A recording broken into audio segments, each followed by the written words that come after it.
மங்களகரமான ஆடிப்பெருக்கு அன்று சுமங்கலி பெண்கள் தாலிக்கயிறு மாற்றுவதற்கான நல்ல நேரங்கள் மற்றும் முக்கிய வழிமுறைகளை இந்த வீடியோவில் பார்க்கலாம். இந்த ஆண்டு ஆடிப்பெருக்கு ஆகஸ்ட் 3ஆம் தேதி திங்கட்கிழமை வருகிறது.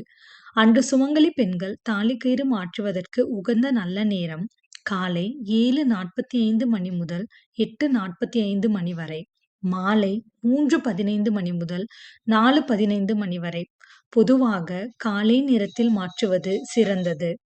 கயிறு மாற்றும் போது இந்த 3 விஷயங்களை மறக்காதீர்கள்.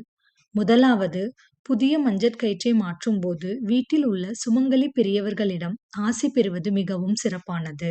இரண்டாவது, புதிய சாலி சரடை மாற்றிய பிறகு கணவனின் காலில் விழுந்து ஆசி பெறுவது குடும்பத்திற்கு மங்களத்தையும் கணவருக்கு நீண்ட ஆயுளையும் தரும். மூன்றாவதாக, மாற்றப்பட்ட பழைய தாலிக்கயிற்றை கால்படாத இடங்களிலோ அல்லது நீர்நிலைகளிலோ சமர்ப்பித்து விடலாம். இந்த ஆடிப்பெருக்கு உங்கள் குடும்பத்தில் மகிழ்ச்சியையும் மங்களத்தையும் பெருக்கட்டும். இது போன்ற ஆன்மீக தகவல்களுக்கு சேனலை சப்ஸ்கிரைப் செய்ய மறக்காதீர்கள்.